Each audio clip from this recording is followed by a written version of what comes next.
नमस्कार दोस्तों, the exam hacker channel में आपका स्वागत है। दोस्तों, आज की इस वीडियो लेक्चर में हम लोग डिस्कस करने वाले हैं बेनिफिट्स ऑफ कार्बन टैक्स। यदि गवर्नमेंट कार्बन टैक्स लगाती है तो क्या क्या बेनिफिट्स होने वाले हैं, उसको यहाँ पे हम लोग डिस्कस करेंगे। दोस्तों, बेनिफिट्स में यहाँ पे देखेंगे हम लोग इकोनॉमी को क्या बेनिफिट होने वाले हैं, साथ साथ पीपल को क्या बेनिफिट होने वाले हैं, और फिर यहाँ पे देखेंगे इकोसिस्टम को क्या बेनिफिट होने वाले हैं। यानी कि क्या कार्बन टैक्स लगाना सस्टेनेबल है, यानी कि यहाँ पे जो सस्टेनेबल डेवलपमेंट हो रही है उसको क्या बेनिफिट हो रही है कि नहीं, ये सारा कुछ यहाँ पे डिस्कस करने वाले हैं। तो दोस्तों, सबसे पहले यहाँ पे कार्बन टैक्स होती क्या है।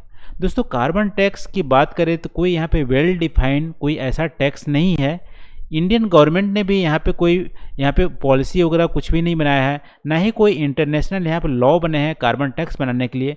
लेकिन अलग अलग जो इन्वायरमेंटलिस्ट हैं उन्होंने सजेस्ट किया है कि कार्बन टैक्स लगाना ज़रूरी हो गया है। अब जैसा कि ग्लोबल वार्मिंग बढ़ रही है इंटरनेशनल लेवल पे, तो इंटरनेशनल लेवल पे जो कार्बन के एमिशन को कम करने के लिए जो गवर्नमेंट है, गवर्नमेंट लेवल पे यहाँ पे कार्बन टैक्स लगाना चाहिए।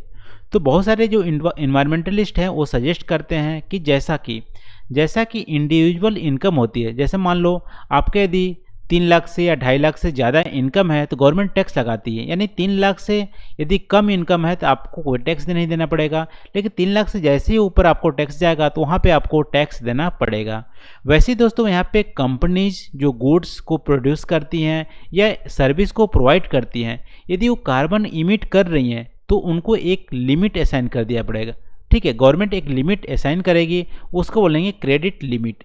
यदि उस लिमिट के बियॉन्ड कार्बन की इमिशन हो रही है तो गवर्नमेंट उस पर टैक्स लगाएगी, और टैक्स का जो रेट होगा जो CO2 पर टन के हिसाब से होगा और वो गवर्नमेंट फिक्स करेगी। तो ऐसा इन्वायरमेंटलिस्ट बोलते हैं कि किसी भी जो कंपनीज हैं उसको यहाँ पे एक लिमिट दे दिया जाएगा एक नेशनल लेवल पे। ठीक है, ये इंटरनेशनल लेवल पे बनाए जा सकते हैं। इंटरनेशनल लेवल पे आप बनाओगे तो कंट्री को एक लिमिट दे दोगे कि इस कंट्री के द्वारा इतना कार्बन इमिशन से ज़्यादा नहीं कर सकता है। यदि इसके बियॉन्ड करती है तो इंटरनेशनल की जो बॉडीज होंगी वो यहाँ पे टैक्स लगाएंगी। नेशनल लेवल की बात करें तो नेशनल लेवल की गवर्नमेंट, जैसे इंडिया की बात कर लो तो इंडिया की जो गवर्नमेंट है, जो अलग अलग जो कंपनीज हैं, जैसे मान लो स्टील सेक्टर की जो कंपनीज है, यहाँ पे ट्रांसपोर्ट सेक्टर की जो कंपनी है, उसको एक क्रेडिट दे दिया जाएगा कि इस लिमिट के बियॉन्ड आप कार्बन के इमिशन नहीं करोगे। यदि इस लिमिट के बियॉन्ड कार्बन के इमिशन आप कर रहे हो तो उस पर टैक्स लगेगा पर टन बेसिस पे। तो इसको बोलते हैं दोस्तों कार्बन टैक्स। तो यहाँ पे दोस्तों ऑथर, यहाँ पे द हिंदू की जो आर्टिकल है उसको हम लोग यहाँ पे एनालिसिस कर रहे हैं। तो ऑथर यहाँ पे बोलता है दोस्तों कि जो कार्बन टैक्स है सारे कंटेंट पे जो ही इमिट कर रहा है कार्बन की उस पर लगा सकते हैं। जैसे डोमेस्टिक जो प्रोडक्शन है उस पर भी आप लगा सकते हो। यदि किसी भी गुड्स को इंपोर्ट कर रहे हो तो उस पर भी आप कार्बन टैक्स लगा सकते हो, चाहे एनर्जी सेक्टर की हो चाहे ट्रांसपोर्ट सेक्टर की हो। दोस्तों, कार्बन टैक्स लगाना क्यों ज़रूरी अब हो गया है। अभी फ़िलहाल किसी भी कंट्री के द्वारा उतना सीरियसली कार्बन टैक्स के बारे में नहीं सोचा गया है, लेकिन इंडिया को कार्बन टैक्स लगाना क्यों ज़रूरी हो गया है। दोस्तों, यहाँ पे कार्बन इमिशन की बात करें तो ग्लोबली आप देखोगे तो चाइना सबसे ज़्यादा कार्बन इमिट करता है, उसके बाद USA का नंबर आता है, इसके बाद इंडिया का नंबर आता है। तो यहाँ पे वॉल्यूम के बेसिस पे आप देखोगे तो इंडिया 3rd स्थान पे है। लेकिन पर कैपिटा कार्बन इमिशन की बात करें तो इंडिया का बहुत ही कम है per capita carbon emission. Global जो एवरेज है पर कैपिटा कार्बन इमिशन उससे भी बहुत ही ज़्यादा कम है इंडिया का। लेकिन यहाँ पे वॉल्यूम के हिसाब से India 3rd largest carbon emitter country अब हो गया है।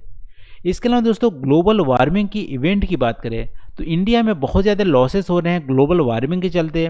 आप गर्मी के दिनों में आप देख सकते हो हीट वेव और जो डस्ट स्टॉर्म्स हैं दिल्ली की साइड में बहुत ज़्यादा आई थी इस गर्मी में और बहुत ज़्यादा नुकसान हुआ था।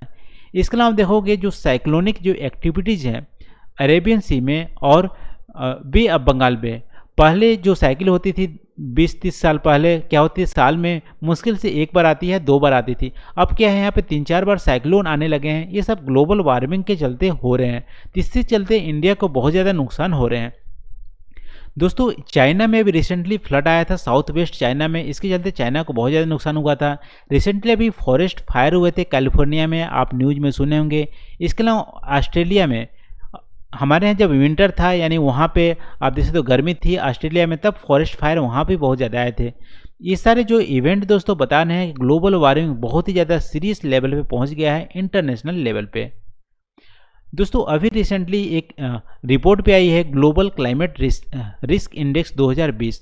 दोस्तों ये जो जर्मन वॉच के द्वारा ये पब्लिश किया जाता है, उसमें बताया गया है कि इंडिया दोस्तों रिस्क में 5वां नंबर पे है ग्लोबली। यानी कि इंडिया बहुत ही रिस्क कंट्री में है, क्लाइमेट चेंज की वजह से बहुत ज़्यादा रिस्क यहाँ पे, बहुत ज़्यादा नुकसान इंडिया को होने वाले हैं। यदि लॉसेस की बात करें तो यूएसए क्लाइमेट की चेंज की वजह से बहुत ज़्यादा नुकसान यूएसए को हो रहा है, इसके बाद चाइना को हो रहा है, फिर जापान को हो रहा है, फिर इंडिया को हो रहा है। तो इंडिया में भी आप देख सकते हो यहाँ पे कि लॉसेस क्लाइमेट चेंज की वजह से बहुत ज़्यादा हो रहे हैं। ऐसा एस्टीमेट में बताया जाता है दोस्तों कि जो 3% जीडीपी का नुकसान हो रहा है यहाँ पे ग्लोबल वार्मिंग के चलते इंडिया का। दोस्तों इसके अलावा आप देखोगे तो इंडिया ने कमिटमेंट किया है, पेरिस क्लाइमेट में इंडिया ने कमिटमेंट क्या किया है कि अपना जो इलेक्ट्रिसिटी जो जनरेशन है उसका 40% हम करेंगे नॉन फॉसिल फ्यूल से। ठीक है, नॉन फॉसिल फ्यूल्स मतलब यहाँ पे कोयले के अलावा यहाँ पे विंड्स एनर्जी, सोलर एनर्जी, इससे हम इलेक्ट्रिसिटी जनरेट करेंगे 2030 तक। तो काफ़ी चैलेंजिंग इंडिया ने कमिट किया है। हालांकि हम यहाँ पे ट्राई कर रहे हैं सोलर एनर्जी, विंड एनर्जी की जो कैपेसिटी है उसको बढ़ाने के लिए, लेकिन क्या ये कैपेसिटी बढ़ाना क्या काफ़ी होगा, इसको हम लोग देखेंगे अभी। फिर दोस्तों यहाँ पर 2050 तक इंडिया ने कमिट किया है कि जो कार्बन की नेट इंक्रीज होगी वो हमारे 2050 के बाद जो कार्बन की इंक्रीज होगी वो नहीं होगी। मान लो 2050 तक हम 100 टन कार्बन की इमिशन कर रहे हैं तो 2051 में 100 टन से ज़्यादा नहीं होगी, ऐसा इंडिया ने कमिट किया हुआ है। देखो इस दो कमिटमेंट और ग्लोबल वार्मिंग की जो इवेंट हो रही है उसके चलते इंडिया को बहुत सारे नुकसान हो रहे हैं।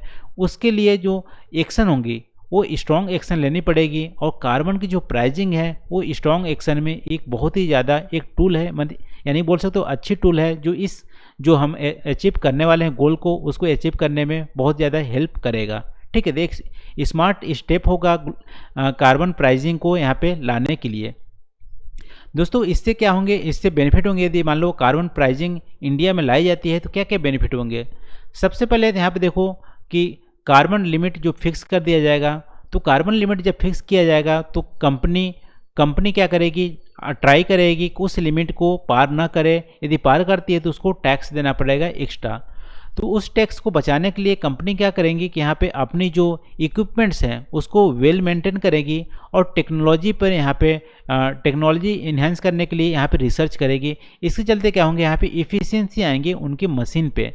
यहाँ पे इफ़िशियंसी आएंगी तो यहाँ पे आप देख सकते हो कि कार्बन की एमिशन कम होंगी। तो ऑटोमेटिक जो हम अपना गोल सेट किए हैं कि 2030 तक हम क्या करेंगे कि नॉन फॉसिल फ्यूल से इलेक्ट्रिसिटी जनरेट करेंगे, इसके अलावा 2050 तक हम नेट इंक्रीज नहीं करेंगे, वो यहाँ पे एक बोल सकते हो कि यहाँ पे हेल्प होगा इस कार्बन प्राइजिंग के चलते।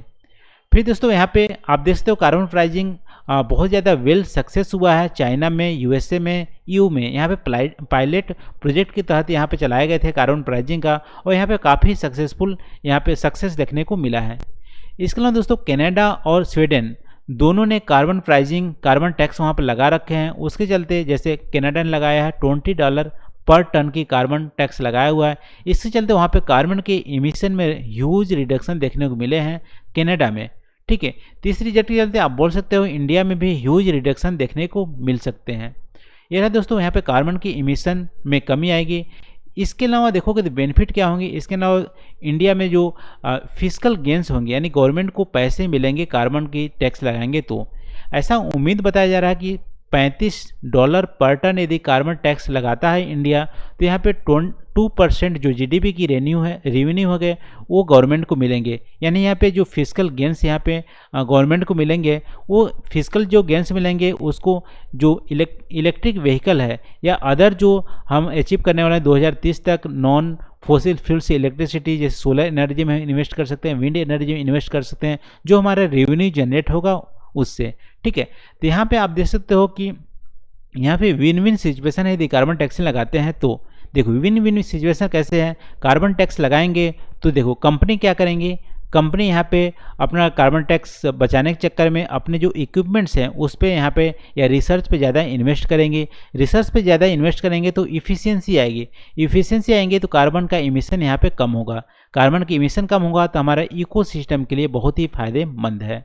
ठीक है, इसके अलावा देखो कार्बन यहाँ पे इफ़िशियंसी आएंगी तो यहाँ पे डेवलपमेंट भी होगा, ठीक है। और यहाँ पे जो पीपल, यदि इकोसिस्टम सही रहेंगे तो हमारे जो पीपल की जो हेल्थ है वो भी हमारा सही होंगे। तो ये बोल सकते हो यहाँ पे कार्बन जो टैक्स है वो सस्टेनेबल एक टूल है और ये मार्केट बेस्ड अप्रोच है और सस्टेनेबल टूल है। इसके चलते जो सस्टेनेबल डेवलपमेंट की जो गोल्स हैं वो हमारे अचीव हो जाएगा। तो कार्बन टैक्स की वजह से दोस्तों यहाँ पे पहली बात तो कार्बन की इमिशन कम होंगी, दूसरी बात गवर्नमेंट को फिजिकल भी गेन होंगे, जो पैसे मिलेंगे उसको अलग तरह से इन्वेस्ट कर सकती है। तो दो मेजर यहाँ पे फ़ायदे देखने को मिल रहे हैं और ये प्रूवन टूल है, यानी कि बहुत सारे कंट्री ने इसको इम्प्लीमेंट भी किया है और सक्सेस देखने को मिला है। तो अभी इंडिया को क्या करना चाहिए, अभी देखो डेवलपिंग कंट्री ने किसी ने भी इम्प्लीमेंट नहीं किया है, तो इंडिया को यहाँ पे आगे यहाँ पे इम्प्लीमेंट करनी चाहिए, कार्बन टैक्सिंग को यहाँ पे लगाना चाहिए। इसके चलते जो ग्लोबल वार्मिंग के जो लॉसेस हैं और टाइमली यहाँ पे एक एक्शन लिया जा सकता है कार्बन टैक्सिंग लगाने के बाद। तेरह दोस्तों यहाँ पे वीडियो के एनालिसिस, आई होप यहाँ पे जो हम लोग डिस्कस किए हैं आपको यहाँ पे बेनिफिट हुए होंगे और आपको अच्छा लगा होगा। यदि वीडियो अच्छा लगा होगा तो प्लीज़ आप कमेंट करके हमें ज़रूर बताइए, और कोई सजेस्ट करना चाहते हैं तो भी कमेंट करके हमें आप बता सकते हैं। तो आज के लिए बस इतना ही दोस्तों, थैंक यू फॉर वॉचिंग। मिलते हैं अगले वीडियो में नए टॉपिक के साथ। Thank you.